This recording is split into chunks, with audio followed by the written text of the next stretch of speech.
Tu mau pea le whaafitai le tua I lona alofa ma lona angalelei. Tei tai mai pea le tātou soifua ma le ola I nei fo I aso. Te whata alofa atu ai I lau mai moanga Samoa. Ma lau tāpua I mai mota malawa po whea lava le tafo le rolangi Samonei matunu mamau. Mei se fo I lau tāpua inga I le nei vaenga le aso. I le nganga whaaloalo mātou te whata alofa atu ai tātou po kalame le nei. O le fola, le fala, matustala. I eilo mātou tel tenunga maualunga ia o lo taoto I le angatonu mamanuia me uma. Whai walo filima, whi au matiu te mga luenga o lo ngafa tau limaina. Ia mawhai iai ngā luenga iaso uma, mataimi uma o le tātou savalinga. A mei se fo I ngā luenga whaatino re nei vai aso. I lo wanganga whaaloalo, ia ilu leo I whai mafonga tau mamoli. Tātou lau masani lava, tātou polkalame, fola le falam tu stala, whawhelo I atuia, whawhelo I tuai, le nganga whaaloalo, lau mai mo mai Samoa ni nei fo I tūlao le aso. Ia, o tūlanga masani lava ele, fionga ele, I whaipule, ia leo talaki, ia le fionga ia muripola, Ana Rosa Ale Murioo, le fionga ia te lupe, semo, ia mal tātou whailau tusi te reinga la sale aula, wa o ao le fipo. E le mwhai lava o nāti e ifo I whatu o la vai le ngona whaafitai. Ma le ngona whaamalo atu si o tātou atunu o le tāpua inga no fo talo. Ai mai se o tātou whaibalo filima. O lo tātou whasolo pe aso uma ma vai aso uma o lo mauaile. Soifua manuia ma soifua lau lei o si o tātou atunu.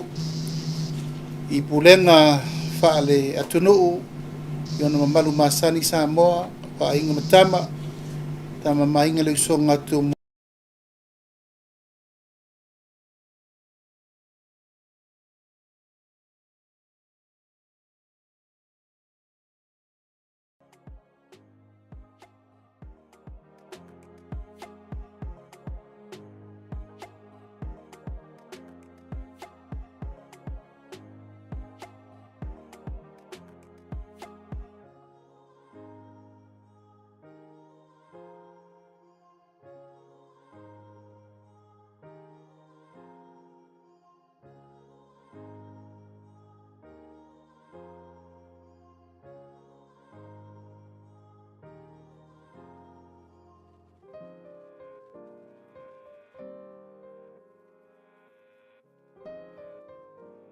o mapule I tu au ma la tawa ingere tai ma le vao.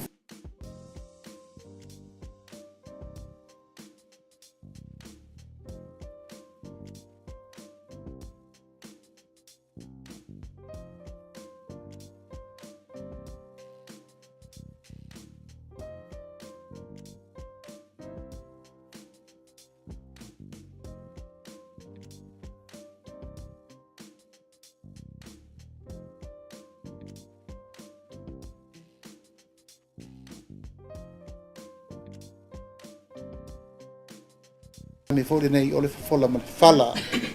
Fola le fala tu stala. O matu manatu e le lava se me te tau ona le fesilingia pea. Ia mamata upu o aliali mai leva yaso ma leva yaso. Ma e te tau pena iei le avanoa. E vatu ai le au fasala lau. Ia ua tatou mafuta fole nei tai au. Ina ia maula avanoa e fesilingia I mta upu. Lo whapenga fo I ona a ngā I le lātou fo I ngā luenga le laitu vai ia o whapaleni ei tūlanga o mata upu o ngaonga ma mata upu o tū lo fsiringia mai le taimi. Whatalo whalo I atuai lau whionga le tamai te prestene ia basui o le tātou o sosi a lau tu stala whaaftaile lava mai le nei aso. Au nei mata upu o mātou manatu mātou te whaamatali, whaamatongi. Ena watu le ayo fina ngalo pe fo inisi mta upu tau te fia fsiringi ai ia le tātou lau nei ia ona whasolo le tātou talanoanga. E leo te nama se laina o leo tātia le angatonu le whai unga wa mai e le fionga I le wha amsionsili e ala I le fsilingia. o le fionga le fonga fetalai ia malana palota e fa ato ai pe fa popo i le palo teina o le rua vai tolu o le tula fono fam sino ngofno mswafa e le tau mate sa moa ia sa telefo i fetusia inga ma fa upunga o le nei matau a talo lava sa tu atu i le atua ia fai pea le mea mi o tonu la fo pera ngā luenga i ao la tau whiwhiria le tunu e whaia le whaamsinonga o le amiotonu. Le usa wari whai unga, pa si alo ia mwhamao ni a e tau o na ia i pēr saini le whonga whetalai, pe a whai e whina ngalo le whonga whetalai whaatino tiutea. Eu iai i le tele o le lefe malamalama, ma whetusia inga, ua toe a ngai mai ai pea le mautonu le tunu e a ngai mai lava le taitai o le itua ngai ia e toe fai foi le si sauninga i le fionga i le whaamsinsili o la le whalau i te lere nam ta upu ia o le ata atia i se teimi e whasoa i tato mangona i manatu lava ia matulanga lava o lo watua i altu a lalo ma le popole masani e le o uma lava le tūlanga o le tau whaase ia Samoa maltula i mai tau puonga onga whapene i o lea. Sa unoa le fionga le whamsinsili, e le ai se me tasi o i ai le pule al whonga whetalai, pēr mana o mia lana palota. Lona winga o le ata lava le nā lesa mātou a watua le amatanga, o lo i ai le pule ato toa, wha le tūla whono, a le fionga le whonga whetalai. Whaatino i ona tiutea le i palota, i so se matau, tula i mai pare mene. Ia, le foi la ua sanga ia e ai o tai le fionga le ristala, ono fisa whaamsinonga, e wha solo tele matau pu matau sanga le tunu. Sato olia ono le nei matau. O le nganga sili ono whaanga e tia mwha tai Samoa. Ono le tasi le nei o matau pu sa angina, ile lava tau. Alfa tua ile tua sa mo utasi ole tula fono nei ole ofisa of no mswafa pam sinonga ofisa of no mswafa sa ngina mati la tilai la mato tau tinonga a tula mai ole a fa sa uma na toe fa tonu le tula fono nei watele ai le fianga ole fam sinonga itai ole wa solo nei ao mamari ma ua alu le au tafeloa ona o taunuu whamoemoe. La foatu la ia i le ayu finangalo o fionga le whaamsinsili, fionga le liprestene ma le mamalu, whaamsinonga whanua maswafa ia ioutou whaiva manaia. O lea ua mātou tauli maina le li poti kwata o le taua meina o le economic review mo le tunu o le ripoti lava le nei atu ina mai kuata mo le tamau ainga o Samoa malana review na whaamutaina nei a te sema tausanga le tēnei ma se ripoti o lea ua mātou tauli maina e iei tūlanga le lei a iei fo i tūlanga onga e te tauna o iei se wha malmalamanga al tātou teranonga le aso nei. Mātou mauti no ai mo mātou maitawina. E iei nisi o whai unga na whai au mātou sau whai i kapeneta. E ese mea na taria ina, ese mea na maririe a whai unga whono ina. Au mātou vai le tūlanga o lea uwha tūlai mai le temire nei. Ia ua iai tūlanga ua leo ngā tusa. Malo mātou telitonunga, fionga atu e lupe, o nei, uripola, maleota, ona o le mātou telitonunga e ala ingongona tupe. Ai mai se fo i tūlanga o le whaatonu wina o manu lauti, a whainga whaavai, na tūlai mai lo le fast, o mai lo whai. Mātou mai tau fo i le vai aso le nte atu nei, usau noa nisi o la tau nei e sau whawhai le whainga malo. E whaapea mai. Na umaloa ua bevesi ma ua tupu la ngase a malo. Oina, na motu ai, pa whaamuta ai, ma whainga whaavai al fast. Mātou vāwai tu singa I runga le pe. Pa uwha pe mai tūlanga na. O le taimi lava na umai le tūlanga ua whaau se mai mātou man kāpeneta. Ia uwha fōringa mai whapena o lau tau ave e sesi whainga whaawai fau. Tūlanga wa tūlai mai ia inga o mata upu e ala I le ripoti le wa mai. Sauno fo I le o lo a vea nei mamini stau tupe. A sauno mai whapea ele a whaina. Ele o awhiai le tamau a ingo le tunuu ma mea umasatu tupu peita. Sa mo malau mai mo mai. A whailoi whaatatia mātou whainga whaavai mai le amatanga. O whainga whaavai na mālilia atoa iai e vaenga whaai. Ai maisi. O le tau tinonga na whai le tunu ma mea umasa whaatulanga. Se lau miliona e alu I tātou ai talafu. A wa te ilava ua pau I lalo. I le ono 10 miliona. Bon tupu. Ea, o tūlai mai ai manisi o wha maunga tau pena whisiringia. O wheui mai ai ai tā lafu wha popo le o whale te tonu. Ai le iai so mātou tari tanunga. Ma le taimi o mātou sau wha I le kapeneta. E iai ni ai tā lafu wha popo. O le manu lau ti, sa ta pena iai le wha tua I le atua sa mo o tasi. Ina ua uru whale le whainga malo. Mātou te taunu watu tasi tesi ma le 2 piliona la I tā lafu. Tonu na whai, se lau miliona e ave totongi e talafu tausanga. Peita, ua sui. Mātou tele maua po aile malo si anga ua toe sui ai.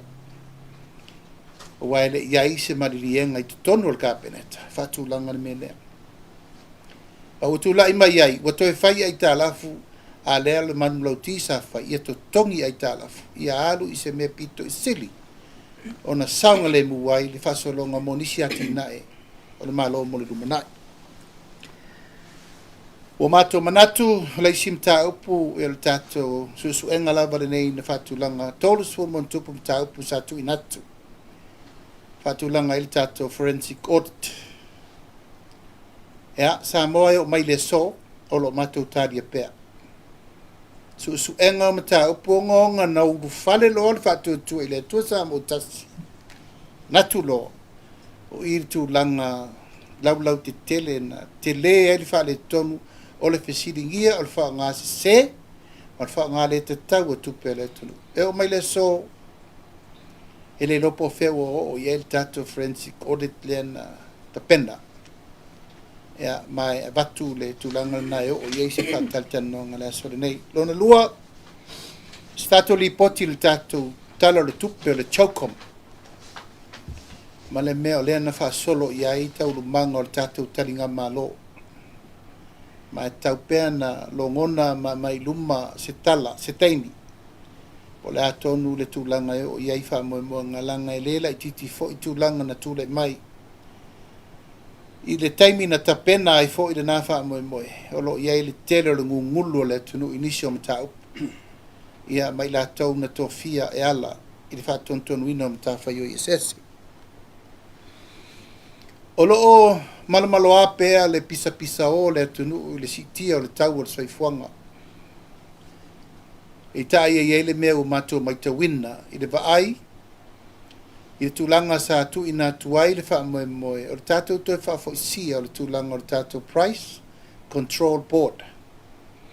I tau ma wha iai e whetu na I le wha whitau I le teimile nei. Wa pule lava le tangata I le tau o ana o loa. Na tātou la foa I ai le Price Control Board I nai tausanga, ma nai no foa inga na tū na iatu, tua na iatu. Ona wa tātou la laa le system o le supply and demand. Mō le nā taimi, au tau ma whai lava e whai competitions I wā, o le au whai o loa ma le au whātau o loa. Peita, wa le toi tutusa ma le taimi nei. Ona wa mai tau wina, wa tō tele le au whātau o loa ma le au whai o loa, a wā ngā I tele I lunga le tau o loa. Mai le tau whaatapu la e te tau ona iai. Tātou Price Control Board po le committee o le whaatauina o le tau o loa e leise whai o loa e siri atu sana tau si tia na e lo le tau e taun whaatulanga atu le malo. E ala I tātou ofiso tiute, ofiso la fonga, ma ofisa na e whai ai le komisi o le tau o loa na tātou whiola ma masani mai ai. Ma ua vaia le teimi nei, walua le tau o le tangata ia. O le ato eise tau whatapula mātou le loa po le tūlanga o lava leo whenga luenga e o e whai le monitoring ia po o toi wha malusia pere ai fo. O le ala lea langa o le lava e mōri mau le teimi nei, ua si tai le tau o loa. Ai le o iai se control e mawhai iai po o ai la tau nei e le o la tau whaia le tūlanga o le sori tūla fono i le si tai o le tau o la tau loa. O le sim ta upu o le tātou polkalame o le awina atu o tangata i fafo whawhenga luenga RSE program. O lo tere lava ma no i fo i atu ngalunga o lo anga i mai ai mātou. Mai se foi sui o mātou i tu malo. O lo anga i mai lava e fōlinga mai ele o iai lava se vai fofo le lei na tāti ai le fetu na inga o le polkalame le nei. Na liliu mai ai o i le matanga luenga o pisinisi mala manuia e vatu lalo matanga luenga o tupe. Ele o fōlinga fō ia le whaafitauli. O no lo iai lava nisi o lo atu ngalu ele o maua ni avanoa. Ia malefatu pula ia o whaafitauli o lo tūlei mai. Ia tātou. Tama whanau po o alo le atunu o lo moli atu i fafo. Ia mai iai li tala tununga o se mataupu fo e te tau o na tau talangia o se mataupu e iai o nei tū le leile ave o tātou tangata whawhai ngā luenga i atunu o mamao. Pei tai, o lona i tū o ngongo. O iei fo i whawhitauli o tūlai mai. O le tātou Export Authority o lea ua maua ua mai o na tatala lo ia. O whātūlo no komiti i whāpitoa a wā le tūlanga o le awinatu o tātou loa ma tūlanga uma whapena. Peitai, o iei fo inisi o mataupu o mai o na tūlanga o le le whātaunu wina o aia inga na whawai nei i tū tino fau al tātou malo. Tolu lava manu lauti. Le teimi au tawa veina le mtanga aluenga le nei le Export Authority. Tolu lava. Mua ia maua maketi ave ia i o tātou loa. Lona lua ia iai ni tangata e whatulanga e tau o exporters. Commercial exporters and commercial farmers. La tau nei e tua iai le poutu po levi tu o le Export Authority la tau te mai e ngosi whai ngā whātoanga te tele. O lo iai commercial farmers a masani el tātou atu nuu ia soia. Iai lava i la tau sa tai mua. Ese mai le este tausi, sa iai atoa, sa iai ai ono, sa iai ia vaai, sa iai fo inisio le mamalu o le atunu. Sa la tau whai ere whai valea, o le au whai whātoanga e muri tai iai le tō tele o le au whai whātoanga le atunu. I le Export Authority lava ia, e tasi leisi manu lauti, o le maua whanua o le malo e fia liseina, ia ma maua sosoani o no ngā tupe, en whai e ina whaatino, tu langa ia a wā le wha mautu ina o le tātou o loa au inatu i whafo. Pei tai o lo maita wina le taimina nei, o lo iai le tūlanga la matia, o le lava o tātou o loa au inatu i whafo. Ono le tūlanga lea, wa iai whawhitauli, ono mea o tūlai mai. Na mafu angalena, mafu ai o na amata lo, na tau mwhai e whaule i tūtino whaulea. Ina i efso soani mo tātou export. Ia, o le mta upu muli, o le mta upu lava nei le mātou le no whono whaai. Whina unga lava ma na ngase ma lo o whai nei. I le taritonunga, o lo solitu la whono, le tau aveina pēr o le tātou whainga ma lo. Ia i lava lo mātou taritonunga, e pui ma lio sa moa i le tū la whono. Po le a fo i tūlanga o lo whaafoe ai, whainga whaaiunga le temini nei. Fōlinga mai lava e leo li lifa le fina ngalo e whaata ua me o lo tutupu le temini nei. Ma whaata ua swinga o lo whai, a lo alia i mai o lo whai i lalo.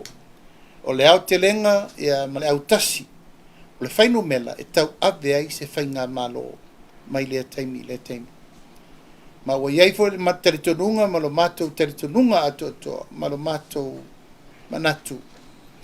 E le mawhai lava o na lelei pe a whai tātou te o ai tau mate whapenei. O no lo sau noa pea le fionga ia fia mei. O le ai le lei mea uma. E le ai ase me o whale tonu. O lo to tongi tangata, o lo ta vale le malo a le fesili. E whawhewhea o na ta vale lunga o se whainu mela e le o iai se furisia o le nu mela e ta tau ai o na whaatino le whaawawina o le malo. E o lo mātou le nana ngona. Mai le mawhai o na tātou alo e se ai ma la lafi pe i tu o whaamatalanga o lo solo ngā le lei mea uma. O lo iai le manatu whapea e le iase me o tupu.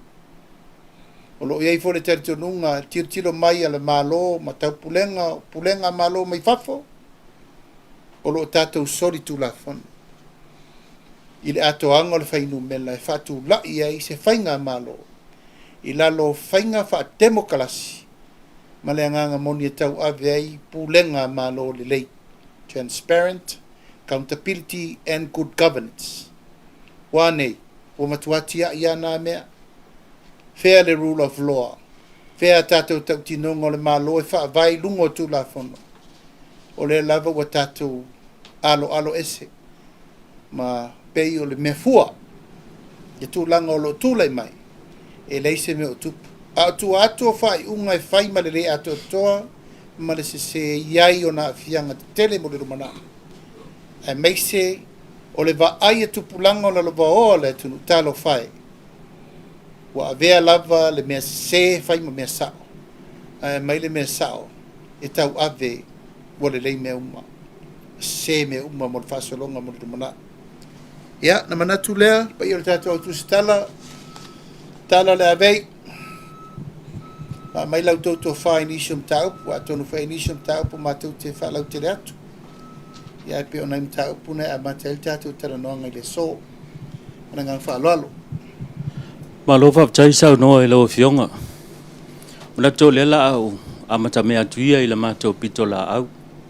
O le mai tau ma le toto a mal manino i lau sau noanga i le vaenga le economic review. O le fa ua fa longo ina i vaenga i peona e sau no ai. Tulanga o le onga e mai si ai ta la fu fa popo. E ma fa ona mai se sau noanga lo fionga i fa lau tele le vaenga le wa le mai tau fa fonga le tudo. Ma le ngang fa lolo.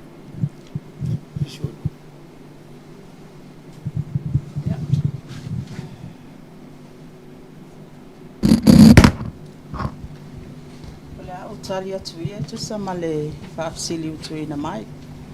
Anga i lava i nta upu lava leo tato ai ta alafu.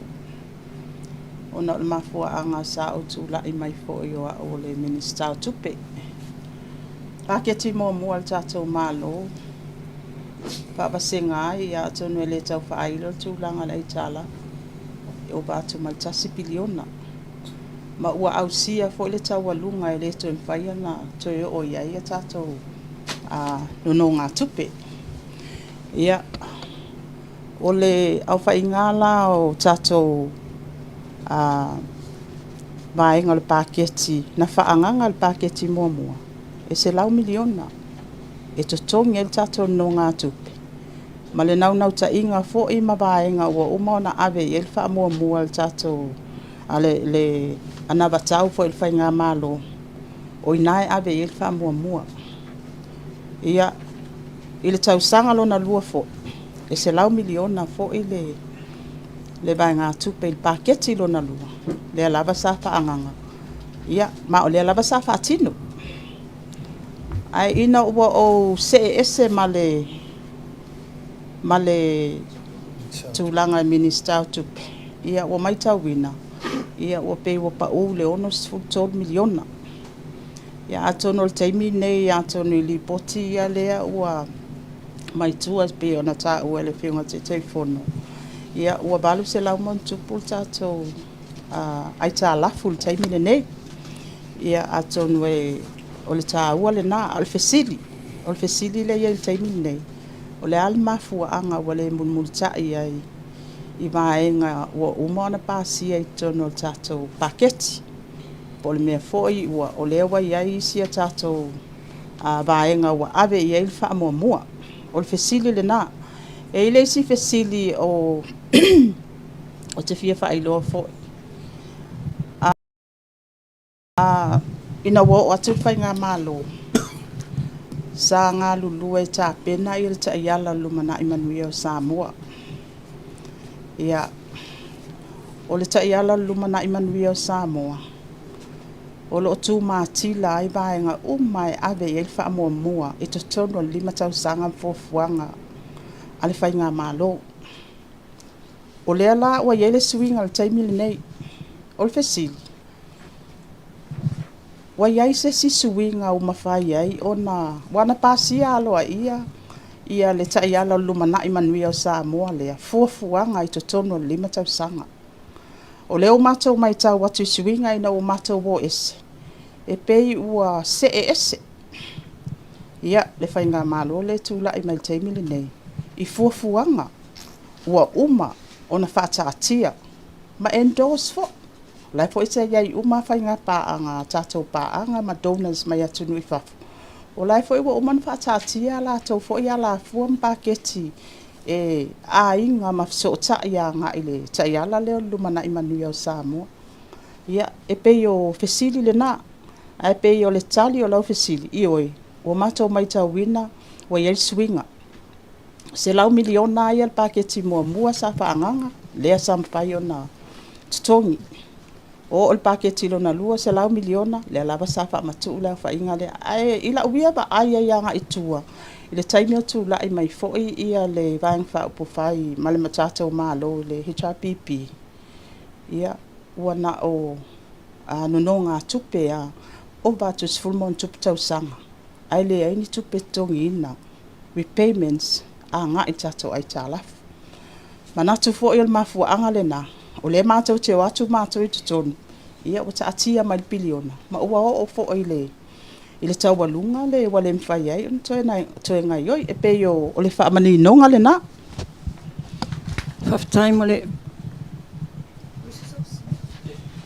mo le whaamani noi no le mata o pule tuli loa sulava whaamon mo le manune tato ye i le tūlanga le wa sauno ai tālafu whaopopo o ye se no mera o mo fo ile le whaingo se ai tālafu whaopopo lo ye le teimi nei ye mala ofisili lona lua la valvaenga le o lepe wa ua alo ese ia le whainga malo mai le tau whianga inga le whai 5 tausanga e ona whaina ia tau whainga pa anga folera malo ma tau donors fo ia le tūlanga le wa toi wheme ia i li te toni ingo ai tālafu whamon mo ia tom se o tali atu ia sil mo mua po ai tālafu fo ia ele inta tau no ngā tupe mai atunu i fafo fo talo tu la i mai ia le whainga malo le nei ai e ai tatou local debt tatou ai tālafu te tonu ai le atunu e 5 miliona lea sa ai tālafu mo le Samoa Airways ia atonu le te tau whailo fo il tatou mta upuanga i le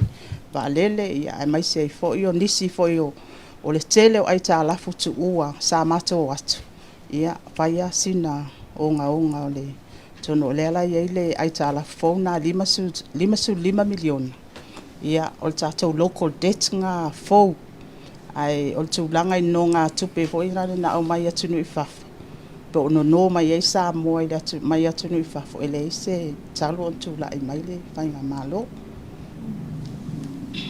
malo whaaftai i le mata apole valea wha muli pola a whaila o lea ua se ese mai whainga whaavai sa tō pāsia o la sa tō tilo tu anga tutoni e ininga i o ingo whai ua se ese ai maa fwoi o na le whaatino i a tō whainga whaavai o mai ona pāsia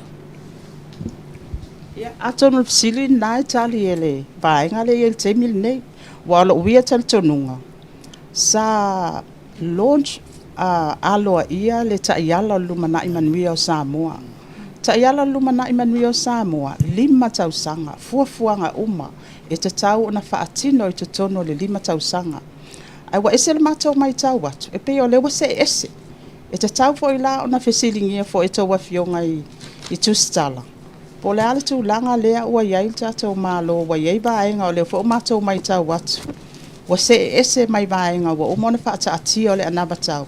Ma vaenga e ave i eile whamomua. Whaftai lau whiunga mulpola. O le na sau noa ia le whiunga le teitai whono e a tangia o laena te sila fia ni si o vaenga. Po le na ia whapea mai e iai ni si o whai unga whai al kapeneta o iai nei. Ua le o ngā tasi ma le whainga whaavai.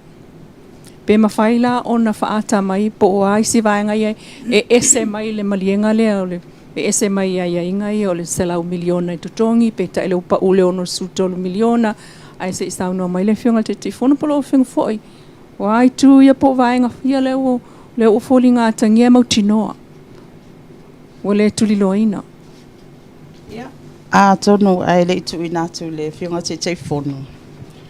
Sa o mai tau wina wale ai se tato talo tupe whapopo. Te mua lea wale ai se talo tupe whapopo. Ai ele ilongo ina aloa i al kapeneta. Tonu o a tonu lava se tua lalo ale ofisili anga ele minister. Ele e te tau an ta pena spe paloa i al minister o tupe. E fola i lunga al kapeneta. Wa mafua anga. Onga wale mwhai ai ona. Paatino se tato tala paopopolo e o tupe. Wa lea lava sa anga i mail whai ngā malo. Le satua i atu ia le whai ngā malo. Pato a teipol tato tala o tupe ia se tema. Wa olwa tasi. O atu ia te sema. Lea lava sa to e teipol po i tato tala paopopolo au tu o tupe. Ai ol te mua lea i la uia ba ai. Ta ilo i ai tu atu. Pe e se ame wale ai e se tala paopopo au tu o tupe. Supplementary. Ai o lea sa au mai tawina. Sa iai bai ngā tupe sa au mai e soani. Il whawhita au li le waa le sa ngotoi. Ta fituala. O lea fo isa iai bai ngā. O le bai ngā o le mata ngā luenga. O le Lands and Survey. O lea fo e strako si bai ngā le nā o ngā ele i tangata whai ngā luenga wa tauan wha ngā ioi. Ia, e lem whai ana wha amatu utupe nei. Pe ale ai tato tala wha popo au tuol tupe. E pe o ba ngale na o le o te baba ai atu ai au via. One to Vasilia, ele ai ma se pepa. I lumal ka peneta. Wa mafu anga. Wale ai se tala wha popo au tuol tupe. Vai ta ul fola i lumole. O le ka peneta. Mafu anga ia. Whapopo atu le lua lau sili.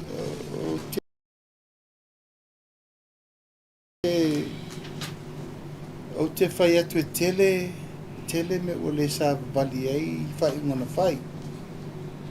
E la watu ia na nai mea o mea o ngonga i e lo langona. O le mta upule ko i o enga mali enga i lungo o whai ngona whai anga il komisio whai ngā palota. Na matua i o e ina lava il komisio whai ngā palota ma matua tonu whai. Ile mea lea te ngol tula fono le pasene o tina na mato maria iai o le fainu mela lai lalo le fa vai na mafuai ona calculate le no mela mo tina o le lima ia ona i lalo i fo le lima lai lalo le fa vai ia o le matou le na tari tonu ngalanga o te maita o te morima watu o te latu la sona no toa tu fono ka penesa na fai vai un le to on tau ona o fina mai le si vai na ono a fina watu mai e vai no male e lima sa fatali la tali muri e ba wal fasilingo o tau e o le tulo le yo tali e lima o lo temia o fon vetalai na fai e tu la fono le la mau fa vai e lima peta wa mai nei le mata upule wa mai nei lo molvamzino ono o le me popole le upule ono o le testify inga la vor calculation le to fa popo i suitina muri le fi nau mai la batu le e le lima le se furu pasene lima tasi e ono e ne la mo mai nei le ono le teu le lima au ono tasi natulanga ngonga lona lua o le tofi o sa le aula. Sa whaiwhaiunga e a mai le tofi o sa le aula wha fo I tofi o sa le aula. Wane, e a mai tau teunga le mai ne. E leise mea. E leise mea. O whea folanga na whai le atunu. A lesa matou iai umal kapeneta ma maarilie. A fo I tofi o sa le aula. E a mai teunga le iai nei ino matou o ese, o leise mea. E malesi swinga o ngonga tele. O le palota o tatangata mai fafa. Ie fo I to alia le teimire nei. O no lea, ea, ua mua na matou vevesi I le vote of no confidence po loka o mai malmatau. Ia e le whata valea, o la le teimire nei. O la le babe to e pasirtu la fono lea. O la le sia ia inga I lumatu, le si fono le lumana, e le iloa. Ia, peo nei mataupu na, mana mataupu lea e mamafa pe ia tia. O le toe sui le o whainga whaamai o le miliona tā la. O le miliona tā la. O se whainga whaamai na matua whau atu I nei, le a wala e whaia. Whai o na komiti, whai whono whaamai, ta pena whono whautua. Ma mai umale atonga, ua nei, ua vese le komiti. Le komiti, the steering committee o whaalai tia laloro na ngā. Al committee rena, e soa le pule atoa to wha minister sa sau whai, o le tāua le nā o le ploketi. E wane, e lau tu laloro na o minister o tupe ma minister o tinamta maita. A o le ploketi mua o le tau whaatulanga ma whaiwhainga whaavai e mautu. Ia le lau whaasolo nei la mea leo le ato o talanoanga ma me umolo whaasolo. A lau mato mai tawat. O le a mata na toso isim tanga luenga le malo. E whaatino e. CSSP. E la ato toso atu. La whari ngol porka la mena leo tu.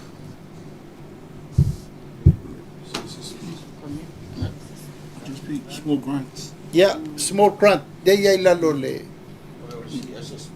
CSSP. O nā la tau toso I nā le mata upu e whaatino ai, e le o le whatu le nā. Nā laina whai poloketi nei. Nā lana whai poloketi, e awe le awa noa I le atunu. Whai e la tau whono whaavai, tā pena e la tau mana onga, au mai le au wala e whaatino ai le poloketi e taunu. Ma ia ho'o le poloketi I lima I tangata e siri na mana mia. Ma ia ave esere me nei o le tele o aia inga. Too much requirement. Tele red tapes e poloka ai le whaasolongo le poloketi mai le teimi le te. E ala me nai wa ai tato poloketi te tele nei le sap from le na umanei. Ma le tele o me ta I fia tausanga o fight the roll out. Ioe, umi le taimi o whaatara noa, e o mai tātou tangata, e o mai I requirements la tau te lenga whatau li maina. A lal taimi nei, siri re karesi, a lal me tau te manau mia, siri maftangati na, a lal me tau te manau mia. Maftangata ma, ali in whai pule, whai loa. A le tātou te roll out te le taimi nei, ta siri miliona le tau sama. Wha whai ngō fie me whai ngata, accessible, ia mawhaina access le tunu. Ia, o le tūlanga la nau mato wawai, se o la tau o solo muli tatom tau. O mea na manatu le whaatua I le atua sama o tasi, whawhai ngofie. A le la tātou toio o le teimi e.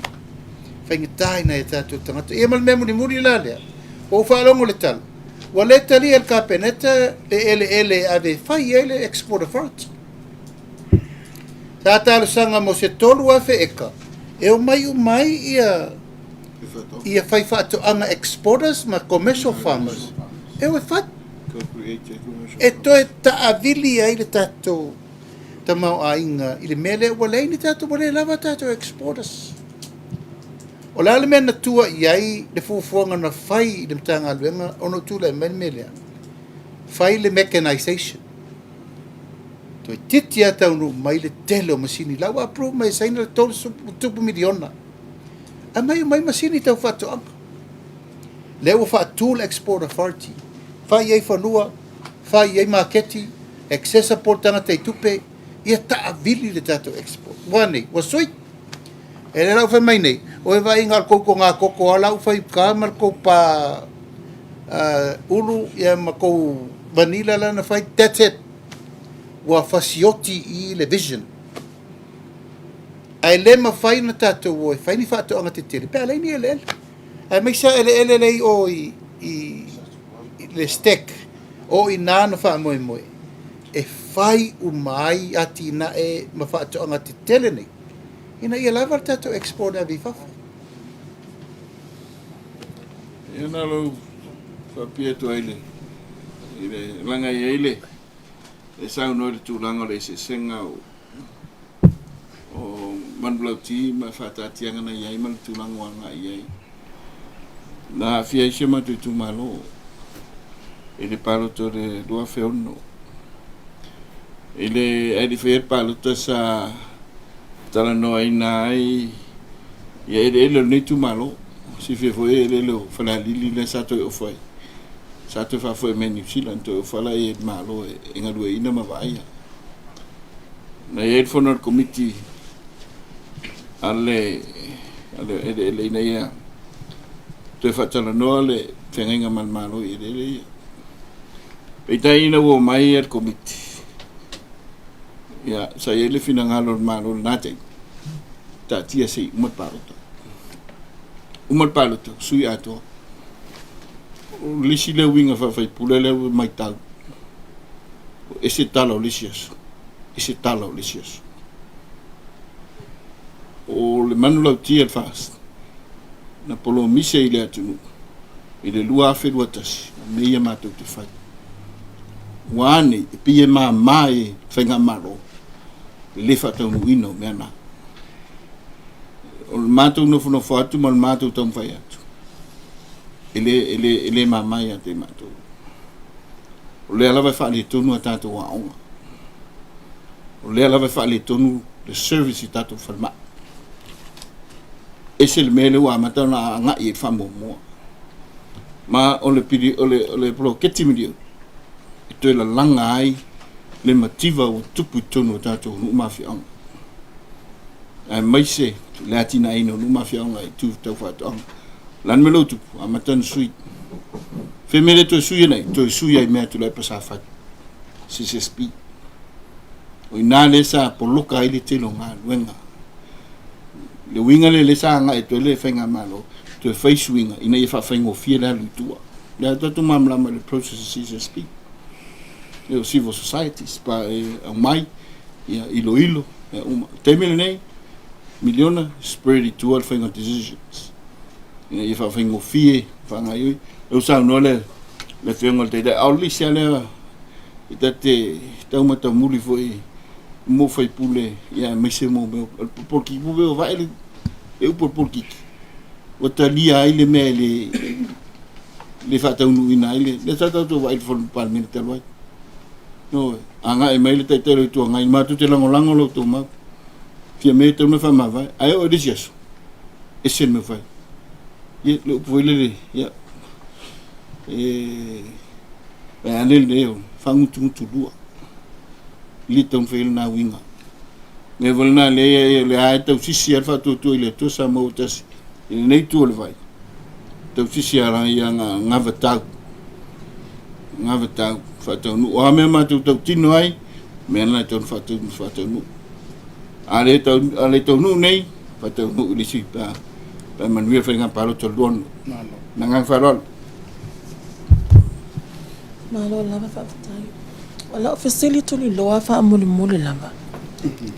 Ono o lea ua anginga o tō atunga lunga ma tō papoli ngai tō whainga whaawai sa tō mana na oi whai. A o lea ua le tino mai. Ua tō mātau ina fo isuinga. Ai lea ua lua ina tō wanga whaapawhai. A o lea lava whaalupe lava whainga mālua le fast. O ai e tō ua ia. Ina wale tau noa tō fulfulanga, sui el vai ngala tō whainga whaawai. Le whawhtai, o le winga nā tātou whataltanonga le whai. Awa le tu na maselaina. O lo matu te tonunga. O le vang fai el fast le na tu la ia tau avel malo. A ve vesila le ye ni le tu pol fa fitau le. A fai la fam sino nga zamo. O fe le pito le o la tu suia fenga fa vai el fast.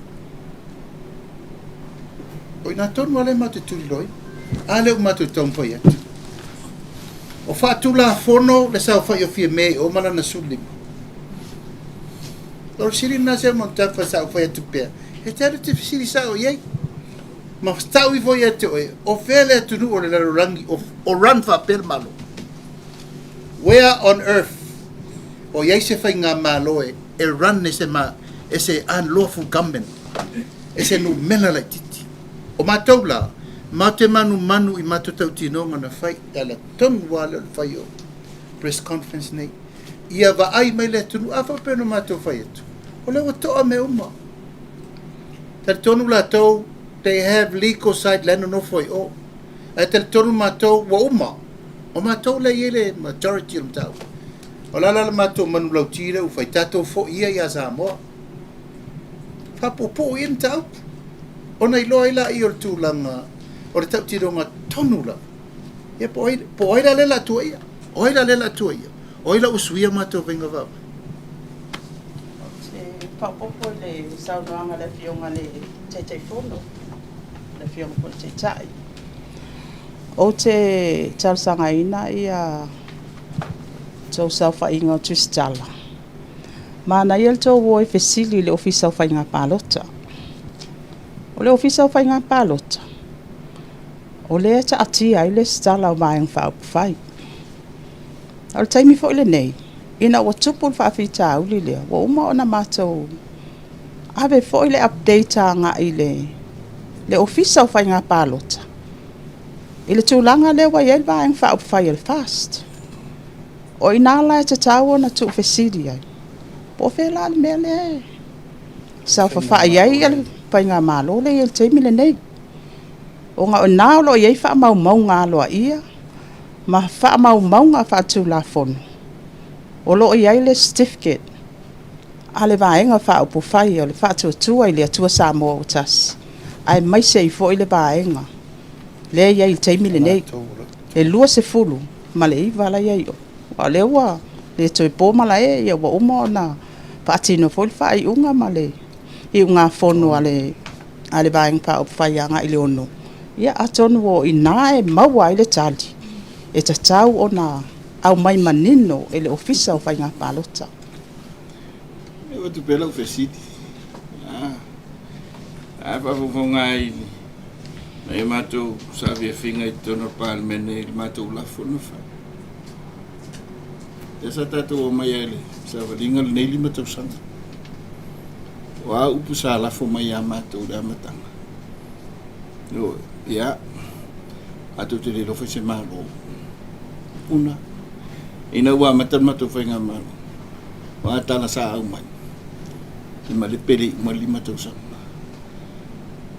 le u mali pe o fesiti I se me fa pena e valo I el matu mali fa tau sa ntar lo winga le lana le au mai fesiti o le fatu tua I le tua sa mo tasi o vai loina al matu vai ili vai loina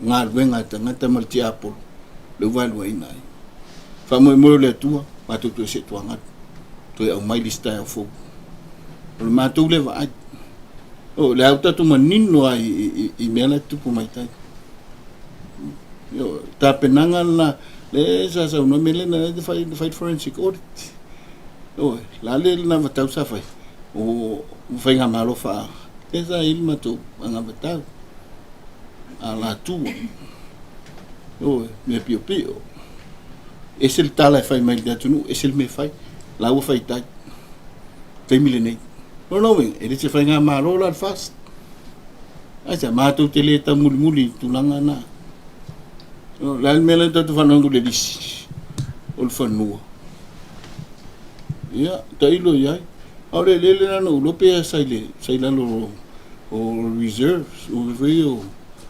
o fasau Ya pero winga le na a pe no tong fai. Ya, o le se senga le na. Le se senga a to se la foi. Ile se senga le reaction le fiona le sa fa pito. Ile am tango fai nga malole ni. Ma le reaction le we te me. O le a tong fai ma to se ia ai lima ia ai ni. Sa no nga to no palmini. Tu langa fa pena. Le fa maun. Ya, nan fa pena tu langa le sa no se mo tafa. O ma le pen ma to fai nga malole ai. Awala ia te le tu. Ya, awale tu fa fo wino tu langa o ia. Langang valor. Na lo faftai. Al masina la nei le tawanda fo nel palmene ma mai le tala fatau tupe. Feo ta ti sto ta penanga mole na fa moi moi. E pa wan mele ma te ta penar temine. Or ta penanga or fenga palot. Ale to ti si da. Ma to te lo ta pena star tupe. A to te vai mai al matou fa solonga na le wan ave ele esel matou pumomo a tatou le fo ile tunu ele mapu le tunu te mini o matou lo ele to iai se si la sanga e fi nau la matou fa ya tu fai mai o te le lo la po fel me va bena mapu le tunu le o si la mai sa mo ma la fa fo mai le tunu o ina o lo ele pule le mau se tasi tonu i a leo tatou vai na o whaalinga ma whauwhaunga lo ia ma le whaali winga o tu la fono ma mea umala ia leo tatou walu al teimi nei a o tiri tatou tuli ala va pu tatou mai tau o lan me va benfi le mula tunu tatou wanga ita pena whainga palot se ti tira po ala me la bari tala tupe a leo sa no muri po for the first time ina I fai stela tupe va popo ai se ai mafu anga o te musu fa tu temine ana bese lo mato lo muri tasina va nga na ina fai ya violea le mato fai atu o ta penanga la le alu temine ana to si ma ta voi muri mele su so vai no mato te la tu nafi le si su o fa la time sa mata e tai fai tu malo vai so uma vai so ma ole o savalinga na le mato na fai e mai mau fu le taimi ale o tato vai ole fio ese mtau tiro na fai fele malo te mokalas fele malo fa tu la fo o fai mai lava etalia le soli tu la fo no malo sa mo talo fai le tunu talo fai le malo sa mo na fa wao fo po tato matu wani le tato wo fa pe o te fa fongo te talo no is a rule of law never heard that again the rule of the land la utara no ia mana ongor tangata la vaia mana su engol me lafier tangata ia atia ai le fa vai mautu o sa moa e fa vai le tu la fono la na tu mala na nganu le se me Faftai lo fionga le tai ole fo I tu Peter Silio na tote le ole fainga malo le fatoto le to sama o tas faftai o ofsili no walu na nafi amata tu fa pela ofsili no walu na nafi le o nga pol maftanga fa le o nga ale vaenga fai fato anga fo ile laute avea ia olo I fafo lau exporters commercial exporters no falongo ila o angi ai le tulea na e sauno mai nei ai se tai mele umiatu le mechanization o fato anga I Samoa no falongo I fo le ana nafi o lae ua taunu umasini le fafta ia saina ai nalo ia ila ele fofonga o lea mta upon nafi lo sau o mea ia o le taimi o le sunga la ulen malito ai pita o le te ila o falongo tunei o nai te sau no mai ele Italia le kapeneta ele po le fanua le na tu e fai ai fato anga ele ia ngia la ia le mta upuna nafi ona e folinga mai o sesin na fa fita uli le ele fisili le na o sau mau talu Sili al tolu tau sanga o e sa whai po e alala fo i le no fo le minista o whatu angang whai ngā whaiva ma tau ma whai mai ma whapeo na si tia fo i ona tūlanga si la fiol tātua tunu i mea mai le atina e ina o whatu angal tau amata mainga. Peitai, i le lua fe lua sultasi i wha mau maunga ia na whaalia e ananafi. E wha se fulu containers pusa o loa whatu anga na ave i fafu, le au whai whatu anga Samoa. O i whole tausanga na soai, wana ale lufu lua. E lusu fulu. Wha solo mai a yala ia lea, wana ale fitu. O mai le tausanga le nei a aperila, wana ale tasi container ave. O na fasilingi ai lea le to'atele na fi aise a, le almafuanga. Ai o le tūla leo te wha longo atu nei, leisi wha fita uli na le wa e saunoa tonu mai a o le whanua lea wa le pasia. Ai pe mawhai ona e saunoa mai. Whaamata o amafu anga ia ua pau mai ai lava i le wha se fulu pusa o loa. Ale au whai whaato anga i ave i whafu. I le na o le tasi tausanga le nei. Whaamul mole. Tai mawsili. Ta ua te le fsili. Au te manatu leilua. Te manao i sa o le leifa maungo containers. O te loa iai in my mind, talu no tonu leo te loa le leo wha ingo containers sa ate. Ang me mua na no tapa tanga luenga where are we? Ai manaia le to siaki pe wha inu mela. I tu lango le fast food luas fast food mai lalo. O te le te ena lalo fina ngalo mele wa sa no mai why decrease? Yes. There was a study. It's going to be decrease. O le mafu anga tonu ana no ta pena I mei anta pena leo o maltaia nei. Mua mantua fo e whataatau nua suale. Vanga whai tu tonu. Ai pa tu I le holo le whakasa I le RSE. Lepe whai tu toa. Ma nga ia I ova atu le 5 ono afe tangata. O sa o ele stala I ngā luenga whawai tengu. Na o malama le tala noanga sa matou whaia manisi fo I olo ia ile to mai wha al agriculture. Whai mai ia te lauli. We're going to face a problem of labor force. Tengi lea, ono lea. Wa langa o mori tatu watunu ula matalono I whafo ngā luenga whawai tengi. Ai le inisi e toi ngā lua ina le lawel ele. We did prepare for that. Lona lua al whaafita uli na, o le asioki tangata whai ngā luenga ngolue ina whaato anga. Nāna mori mau, mai le whaasu container, I lua su container. Wa toa tele le tātou labor force. Wo I wafu, au wale to isa au whai mau ma. I le latest I le teimile nei, sultasi a whe, I le sifuru lua su tolu a whe. Whai nu mena lau ai whafu. A whaatupi. E tala noa I le, I mean a wha lau tele. E lua se lau le tolu se lau tangata I le tu malo. I le tu malo, a tato tala no se furu afe. E lua se lau tangata I tonu lima so tasi tu malo, le tu malo e tasi. E la woi nga luenga whavaite. O se whainu mela te le o pa uai. Le ngā luenga sa tato whaia nei, o le to tele o leo whai ngā luenga. Fo le self-employed. Lau whai whatoa. E la sa mauai. Lama sa tato o le ono su container I le ba. O te manatua teimi o tele a whaatoanga o matua I le ba. Teimi na pe rua va al masina. O le stele na o le tato exporta sa ye. Pei ta isa ulole lenga te le whaafita uli tu. E la vata tu I tonu development o lenga. Whaafita uli luna lua no maitaua. Le malosi o metua o lo po ai bao.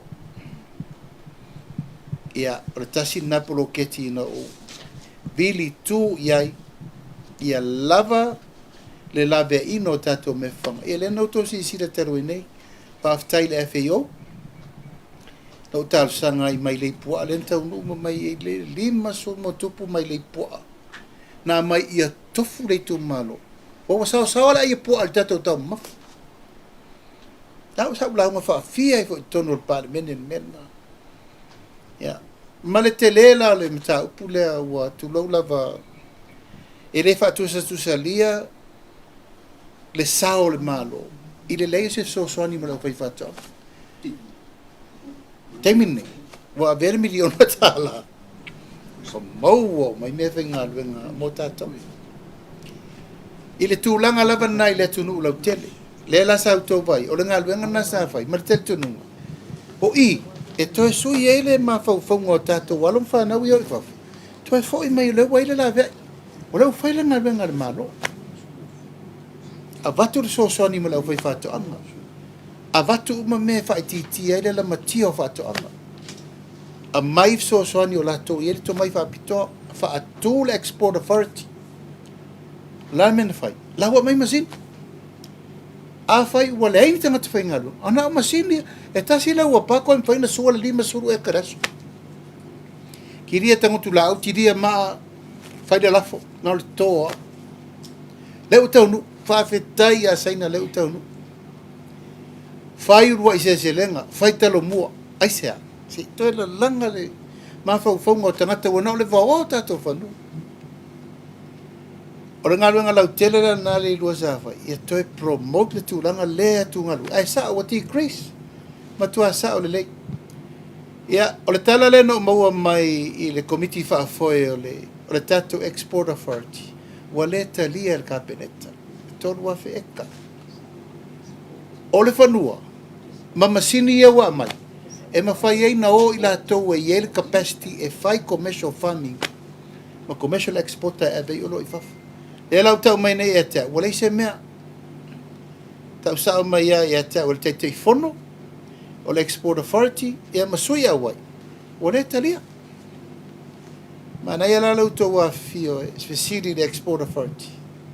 Ia, tūlanga o le wai ei teimine nei, a o mawhauwhaunga umana na tutupu na o atu. No over what lo to turn over we had to make sure target le mele le wa target ya le fo la auto o le liunga le wa yene wa le fa le malo na tutu ave e fa no fa le mele ya o fa fita au na pe no mato fa ya tu ese me na pasia ese me la auto fa ye fa yu le la to ali e bloketira te tau te fia fon fa pi atu sa no anga tai tu sai fo man tau pulen me tau fa to anga. Ia, ai me se lava i mei o loa whaatau atu i whafu. O la whainu mela ia na mau mai nei le lipotia lea le mtanga luanga o tupe lea wa lea tau i le whai unga o Desema. O la whai o tātou exports ia na tu whaatasinga e se laus fulu maleono miliona. Tupe na mau mai ai. I whai unga lea lua o lua wha. A o lea whai o imports lea na mai. E piliona lua se lau tolu. A e tangola e whaile relationship i le wao exports ma imports. Se vai mea whaile le pese furu pasene le ia le a whaile le relationship lea. Ma o se mea o lea o tarwhia ngai lava le tilo ia i o le vaeng whaile temin nei po le ala nisi o awala ia sau noa i le tapenanga o le a whaile o le export framework i alu i runga. Lea olo o whaturanga leima ia mafuanga ia lea olo ta ua. Wa olono winga. O la ato wa aifo ia i temin nei i le a whaile le market. I la ua a mata to e pick up mai ia le market. O na o whawhita uri la ia lea wa a mata to e tiloanga ia. E la la vanoa e alua te le ala vanoa e to e alua i lunga ia export. A le nau ta inga la o le vaenga whapwhai. O le tau mawhai ina ia tau mawhai pia ia angai i lunga ia tato export i se a whalele se tūlanga o lo mawhai ai o na tele se tato mea mua ia mawhai o na tau mawhal tato atonu. Ia awangia i sioki le mea tau mafa.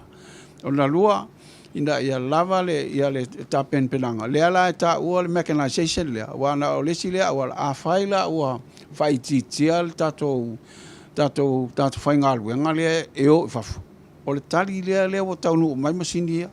Ia ila le a whale le fuafuanga. Ina ia whao ngā loa ia masini lea. E mawhai ai o na tō ia e mesala le talo.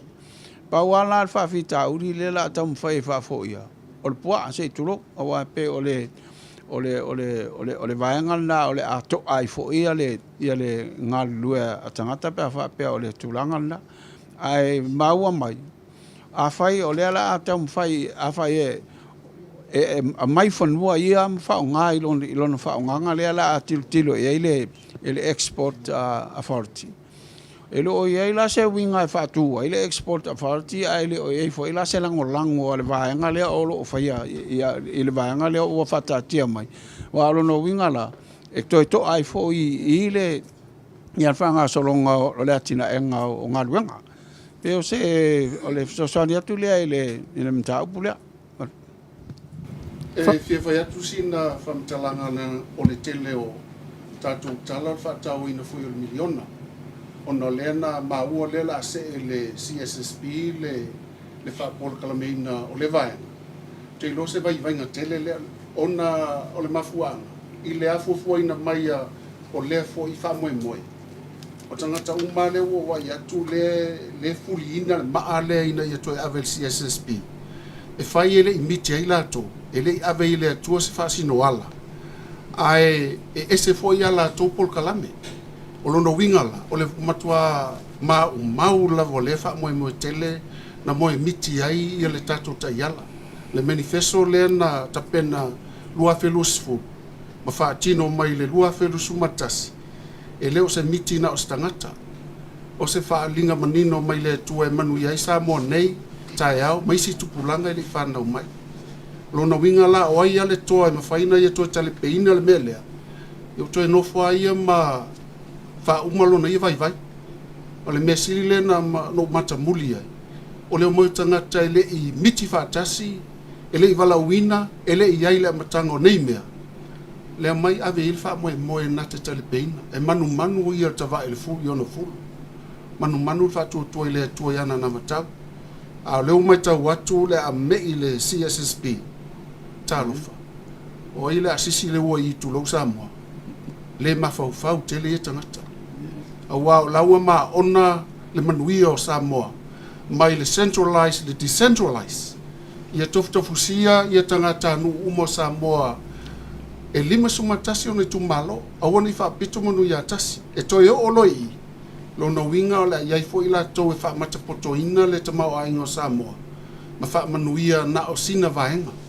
Ai a tongtongi matai a ma tofu ia le fono wha vai mona manuia pe na iai mitinga ma whau wai ia le anavatau. O se manuia so solo na pe se vai tafe fou pela na tafe inumia e tangata anu o Samoa e ma whai eon manuia. Ia o leo te maitau atu. Whanoa noa pea whapea o na lewa tuli le Steering Committee.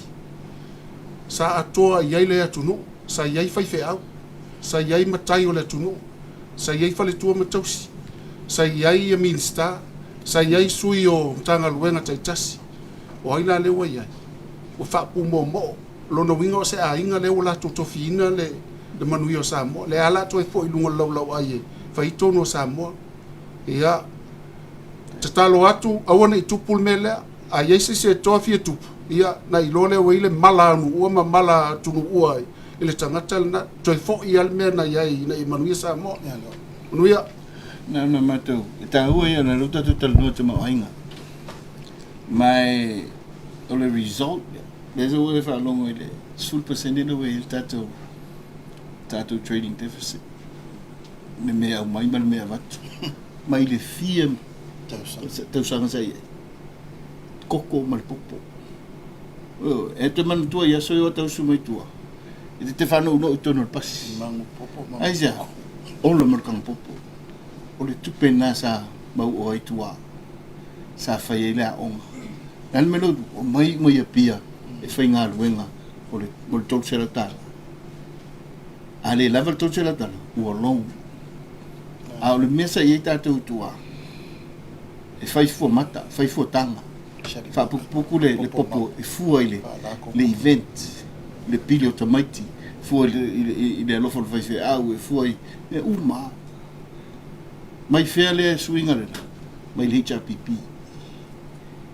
len tatou amata i valu sfulu la me lo tu pul table ne sfulu pasene ala le tu pela fa la umma i fa fo o Bilion o ta vele tanai i falolo nei tuai ya matou o ava pe top se lo ta la al falolo ma wori tu laitas se fulu i tu laitas ne tolu a fedas a viga la lima se lau o i top se lau a sol tausanga fa de top se lau una iva se lau a fe tausanga iva se lau a fe al falolo e tasi saina i tono tatu fela ya lo le iva se lau a fe lena io penso se lau a fe le tongele lisi mana i me e to halu mai fa foi lo to wafu ma lo tato ngalo ai me se tato fa nau ye ngalo do i fa le walu mai o la mai le lo ale io mai fe ngalo ngalo chapi pi ngalo ngai sa pisi mai tau tala ngalo nga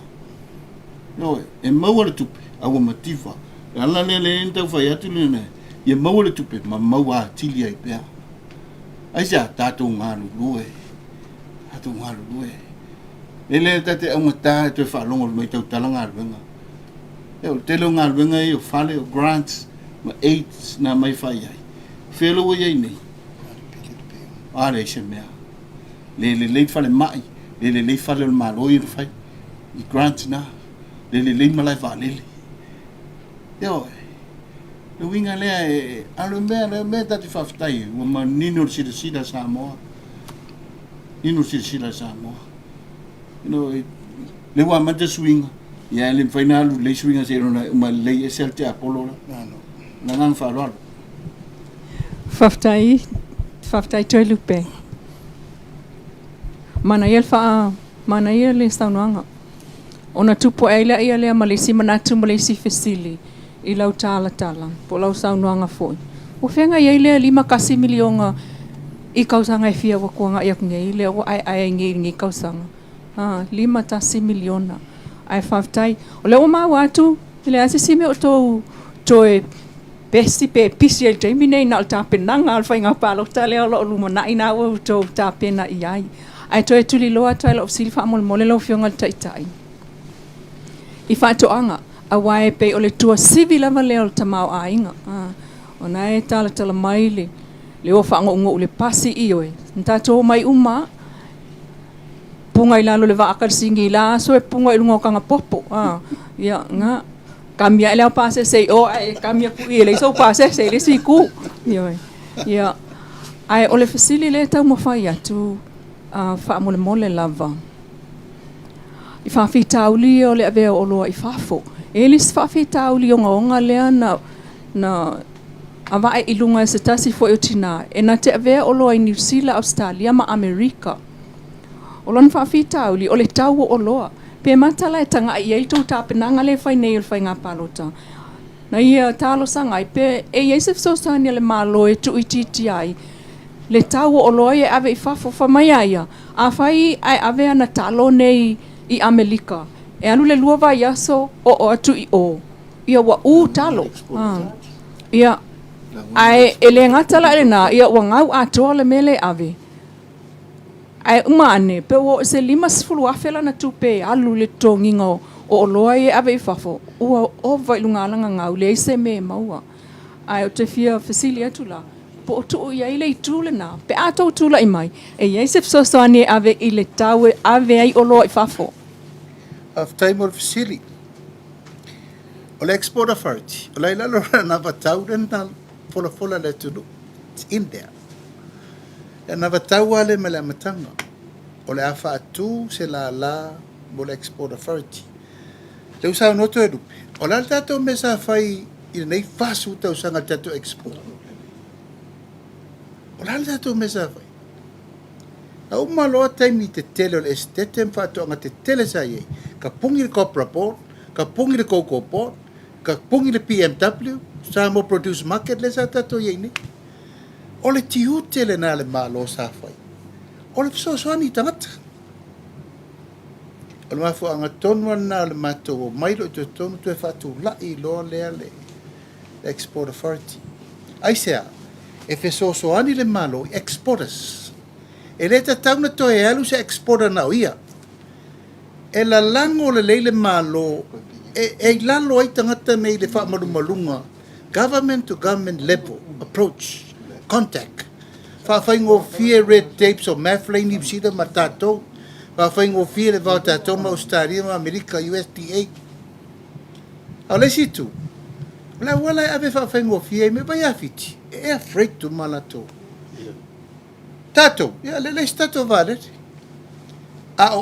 wala umana accessible to market accessible to finance accessible ia mawhaina haru tangate lana vaenga ele taise lau e kartangata haru ra ia vai le commercialize mechanize tato vai le whatete inga le au tau apo tato le au saro te tausu tau sango totonga apula ato vai ta foi o apu whapea e harvest umai tausanga umma la me le venta to fai koko la me le venta to fai le ulu la me le venta to fai i vanilla mai se tato me that is commercialization mena lesa fai atuai ele ia senga luenga le malo na tia i fa fai le mtanga luenga fa to angole vitu le na le tunu lan me sai tat ana wa sa no e tasi le toile de mautu o le wala o papa nei tatu mai umai lapa a o lalo o le anga e tumu i tanga popo tau te sa fa i dungo anga o vae e mai mele au so mal pasi mai fare la tai e mangu popo uma ka me kia o nga wa foi mai male markau nga popo fa ko avela e o mai matanga toto mango ma me uma sa fu mai falo lo e veni ma me uma sa ia uma i tono i tu malo taitas le i fa ta waina le na tia i el malo ale usa no le otra tasi le piriona tato import dal tato export de tau feu la to ne temine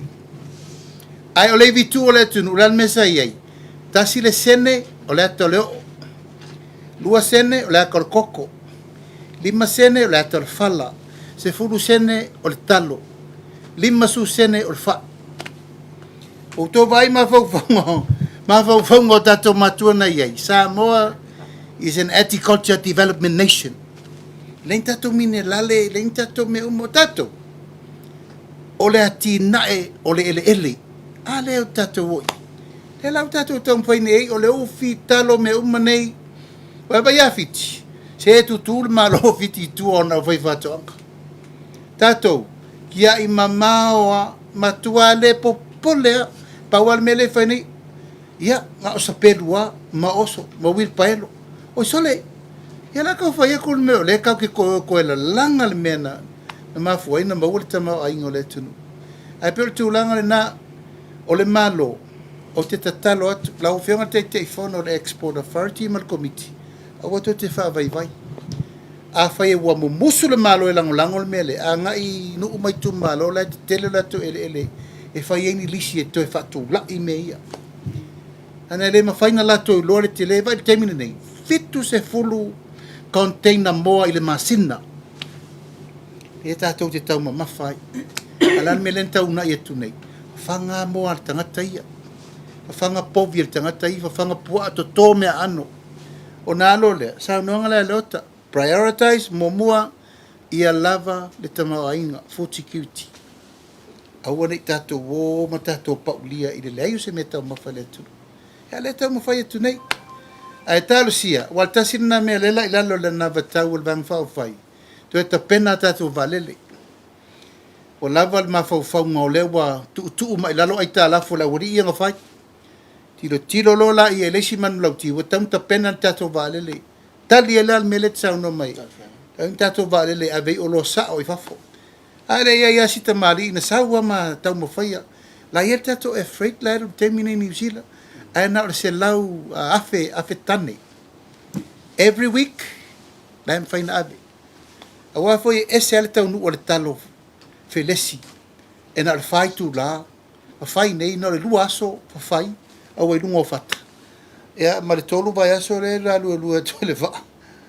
Freezing, taimi, ko e whai le math, e umane ua ma le anga talo. Ale Export Authority, na e ta oto ai nale. Tari ato am tau pule. Ele tu fa popo.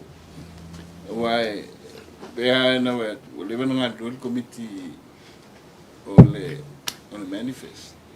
Mai o le approach ia me e lena o le whatoanga. E wai yeah. Tina ino a inga, a te ino whanau, a te ino a onga, tunanga pena, ina ia soifua ai. O ala le mere lewa tupu nei di fast food sanga le malus food sanga. All of a sudden we la loi. Rona winga o se atina se tenu. It takes time. Nanga e ufa tasi mal soifua ngau tatu tangata. A ti sila le tapenanga matua te reo le mere o tapuni. Tapuni. Ele ala o tatu tau nu mele tau tapuni. E o ia a vele. O ia mo to fa to le tua onga. A vele tapena o le tulango fatoanga. Le sa tu foi nei ta tu ri usapi university ile tulanga fatoanga o le to ye se fida college foi le so ta ye le level le la le o le level le lunga ile university ile tu to fatoanga le si de vaenga sa ta pena to tu amo ta to matu ita ina swinga ya pe si ya vaenga ti lo si le van fa no la tina le ngatel te maoinga ia ai te lile ava noe tu e tina i tatu wa onga.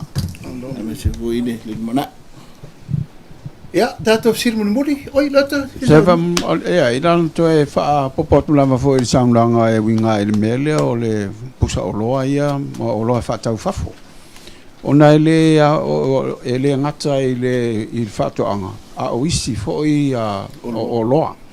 O la tasina mtafa yo lo tau vai ia tato le manufacturing o le mele o le os tau fam fai fa malusia a tato tiro to e tiro atu anga il se laus full 1 miliona le export lo no winga la ola fo i fuava la o mai mtato o lo ia o mai ton o lo la titi tele o tato pusa o lo ia fa tau fa la me fai ia le mo fatu le export a fart a le sia van no fo fai ona tam fai ai inda ia tilo ngai o le inicio isi tato primary products ia il fatonga li fali liu ala inisi o loa e ma fai ai fo ona telele le me fale le ta o le value added e fa popo ia ai tau ile tapena o le anavan tau o le tato baenga fa fai e tau ona telele lango al malo ina ia mafai ai ona sosani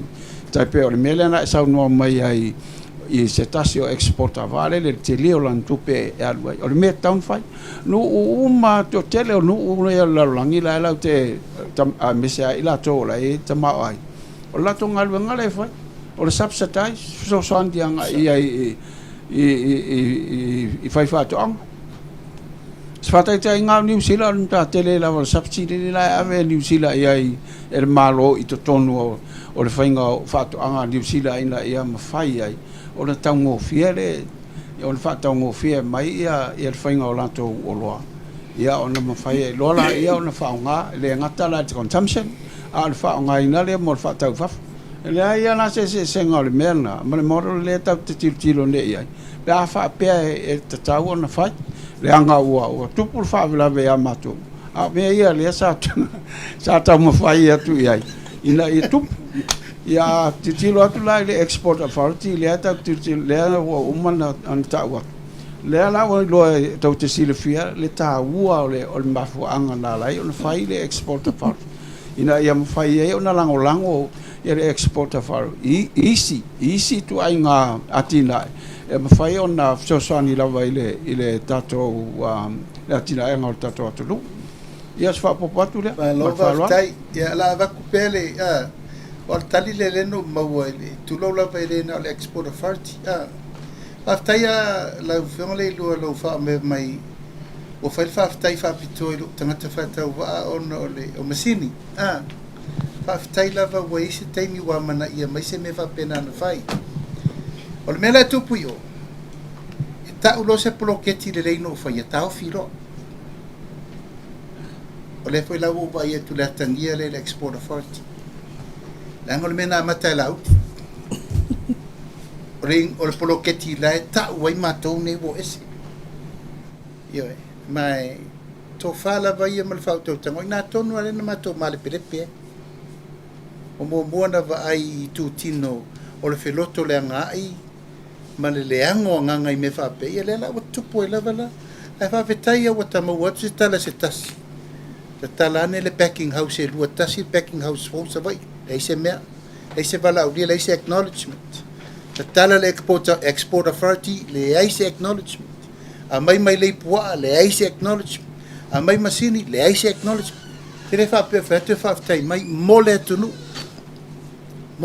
almena lau matila ta uloni polo keti ono tangata e lau tila mai ono au ta pela no almena mata lau ya auto si le mata tia le me mota to uma e volato ti sa no mai sa no ngai le sa minister tupe le sa minister o RSE ya mamato uma nei e fa pena apenas se langone va tu sa poponga a va fonga mel fenga malo se fai o mele le yele tunu ai fai ele le ya la fai wi tu ya tu e fisi min Faptai le I lau fionga male. Ma loa sau no I lau fionga ya me se foi o tau fionga e pe ona sau no male tatu pokalame o la ta fesili. Fi fesili atua le tule le tau o soi fuanga. O le pomoni aia, ua matua ngā lala le atunu I le tau o le soi fuanga, nei vai tau. O le fo te mana tua ina ia le pokalame ma le fionga te ita ia le malo na sau no e te mai tai pale mia. O le ata vale le tunu o le maua se tong ya pe na fasili le senga tu stala ale pumbon se pe ele o fele le o langona ina ila to ye le tunu le tulanga panga tia le ya le tunu ona tau so ifuanga o matua mo lunga o le se fa mama venga o le fasili le o fionga te telefono o le ase sila lo fionga ma lo to vang pa pai le tau so ifuanga le ai mai se fanga palo te le lo mane o fia mapu le tunu malanga falo ana whapea tulou lava I leo se si aitu ana o maltemini nei o le mātou te sa o langa tonu mea uma te lea wha mama venga nā tau lai o lau te leo popole ase mea tasi le mele te sao no mai te are so comfortable to what they have te mini nei asi sila len mātou to whane o mātou wane tau alanga mpolo keti uma mātou tatao I le mea na tapena I le mafua anga na tapena ale no fai atu o fea le tatou price control board o lato tiute o I fale o loa umma le asi tai o loa fea le monitoring le nai te tau o nei loa ai po o sa o le mele fai o I lato ia fai ngo fia no na ripoti al tanga luenga leo fai fa salanga o I laro kawolo o tupu mena temi le tupu a fai I le lofo le atua ai matou to e pale I le finangalo le atua ma le atunu e fa au langa o mea umana na tapena fer fa malusinga o le price control board na mana o nei na tatou sau al mena sau mai o le fu o le pauno le suka ma le tau e le ai sesi alu dunga ma le se fai o lo sau le vale e usta il tu la fon o la termine wa pul her tangata ia te ol pusa mola va solente atu ne se la monto io o le mela na ele ma fai langa wa tato walu le pulu sala lau del termine tato wo se ia va pe ia Taupopo atu I le vaenga lava le tau o le soifuanga. Ia, manatu e o le tātou atunu. Pe ia ona sau noa po ia le fionga ia le ota. E li lifa le tātou wha moenga ma le tātou a ngā I o loa mai fafo. Ai manatu. O se lu I fo I lea I le tātou atunu. O leo te manatu al mātou wasi a singa I Apolima. Sa mātou malanga I Apolima le tūlanga lava leo le asi a singa o le atina e neo miliona. Sa o mai tau wina le mātou le tali mai fo I ale ina ua fai fo I le mātou tau maftanga. Lua vaenga o se o loa na ngausi mai I fafo. Sa whao ngā ina le nu. Vaenga umal tau maftanga. Mai le talo, whai, luau, o le ia o le pua atu lau le ngana o le mea umai ngausi e maua I totono lau whanua. Ma o se lu I tā ua le I tātou tangata. O le ale initiative lea nuu ma lea nuu, ma lea wha ala potpotonga. e mawhai ai o na ngafa tau limaina le wha o ngā ina lava o mea e mauailo o esi o si o mang. O le tali. Tali a le tātou biliona project. E mawhai ai on tali ba e ngai o le tau fo le saifuanga. O te tilo le tūlanga le tātou wanga nu o mawhai ngā wha labi. A o tū lai mai le mta ngā luenga o tina mta mai tai. Ia mantua iei le komiti o whale ula. Le komiti o whale ula la tau te whaataltala noa ina. O atu la fono po pai loa si tono nu. Tūlanga lava leo tātou wha labi. O polonga i fo o tātou tangata. O lona winga. O lo i a ao fo i o pule ngā li mwhai pule. Ia le tali o le whawhita auli. O le tau o le soifuanga. Le anga o le tūlanga le nā o lo ola il Samoa. Whai mai a le whai al wha labi. Ia o le luma ma le masi asi lea. Ma o ina fo i lea o lo sa saa mai e le tamau a inga o tātou tangata o lo aitau malele mai atunu i wha. Whaatinonga o wha labi. O isi ba e ngā contributing factor ngā i to tonu fo le tau o le soifuanga, tau tilo iai. Ina o tūlai mai whai ngā mālo, to tonu le anaba tau. Ia si itia le tātou minimum wage. Ia, a tonu me o pei al tau sangalona lua e nufua inga le nei, ai tino le mea na. O isi fo le na, e tau fisosoani ai. A tonu o le fio, atu le fio ngā ia leota. E pei ia mai ai fol tau sanga nei male wa o le 5 tala le minimum wage wa pei o le fata la ma sene a o isi ta penanga na o le to tono le na batau o le fata no e fe so soani i le tau mfai tu ititia ai a uia o le sitali le mal fofo o tato bloketi le mal fa ma itel miliona male lu i la ba ia tato tangata o a me ngafa tau limaina ma maua ilo si o manga. E mauti noa e te le whaalango i le moa le sau mai fafo. E te le whaalango i le pekene sau mai fafo. Ina ua e lava tā pena. A wā o le fo e mai tau wina. E le aingi aulo al tātou watunu. O le tamau ainga e a Samoa. O na lau whanua.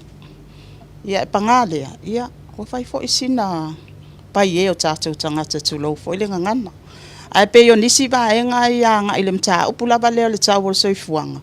Ia e o se mata upu e tatau, it's a responsibility of everyone. E tu matila fo il malo la tau i la tau whainga wha avai tu langa lava lea i na i am whai on si itia le minimum wage ti tilo i ba e ngā i o loa fo i e ai o te tilo au via. Ia o loo i o tātou 5 fo ia tūlanga lava i o le fo i o le tau o le soifuanga. E ala i tātou whaalabe so ona whai. Hello, whaftai ia, manatu o lea ua. Ia. Lano toe tuloa tu lava le tau puale le tau o soifuanga. Ona ia a matou whaalaua ku ngei ia whainu mera. Ia o te loato, te lo tangata ele talitonu ia i peafua ia i le melea o te whaawinga ina i lau fisili o le tau o le soifuanga. Mantua tau sanga lena tea nei la alu i lunga le tau o le soifuanga o mafuanga. Whai e sa tupu mai fo i tono le lang na lai o na tia i lunga taua le ana alu i lunga. Ma walunga le na lunga le sam pe vau sfulu 5% le na si ianga ia. O le ala te whai tau atu le lipotile o lo au mai nei talua nei mo whai ungo tesema. O le peawhapea, o le whapetania inflation. E lua, tesima lua pasene le sii o le inflation i tono Samoa. I le piliota lea waia i nei le whai ungo tesema luafulwha. Peawhapea whatusa e a tesema i le luafultor.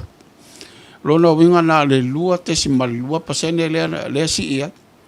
O le wina langa ala utala te le talitonua. O te langona e unu whapea mai. E le o suia la o la ae tangata lawa i le mawhauwhau o tangata. Ai a whapea fua atu ia i mea wae o le pa ue fua uma ngai o roa uma. E la vea ai uma mea uma tonu i. Ai e isi mea e le o la vea tonu le fua. A o le e a fo e le o iai tonu le lisi o roa ia e a fo e le taulia. o la ile fauinga o le whaavaa ma le whainga whaavai o mea whapea. Ia o iai tonu o mea whai o mea i loa te tau o na mana o mia le tangata. Le fuanga, iai le tau soi fuanga. Ele o iai la le whaalawe lave ma mea ia whapea o le pinko ma isi mea whapea na whaea sao ngā tupe msua ngā tupe. Ele o iai tonu o le awhalele o loa ia. A o te mana, tasi nā mea le efiso soani ia i maurunga o le tau o le soifuanga pēr na tā ua e fo ia le fionga ia Muripola. I loa ua, i loa iai.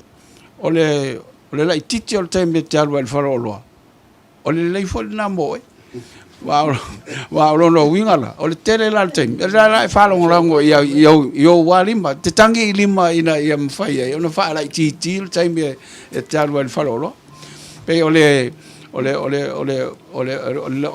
mese sia wa umanta wat fo e nisi o lato o laulau o le mele o le afo o tu ilalo o fala velave ya tu ilalo tau mafa o le mato mai tau wat fo el terminei e o le tulanga la o lo tatia fo tato so fo malo ina o tangata lau tele ya o nato tele e telefo nga luanga tau na fai ana e wa tu ilalo falo loa tu ilalo malta mafa ia o isi ame e so soani e ia tato ina ia tau mafa ia fo ia le afale le tau o le soifuanga ia o le alo ia fa mo o le taimi a o ia fo tono ngalu tono tanga luanga o le fa pe tanto si ile minimum wage le ia ulai o ulai le o te mantuanga le fa pe tanto si ele minimum wage longa ma le fatala te mile ai tauna lunga il fatala valu sfulu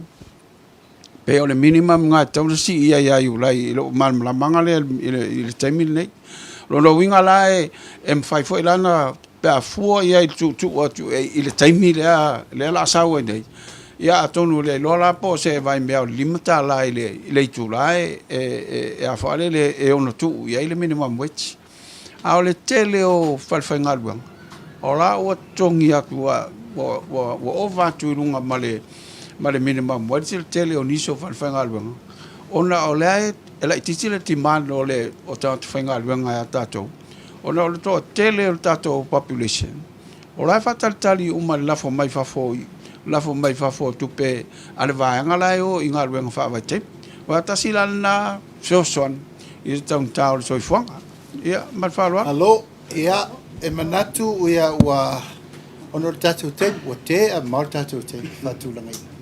Ia ele mo faina tu wai le mata ngofie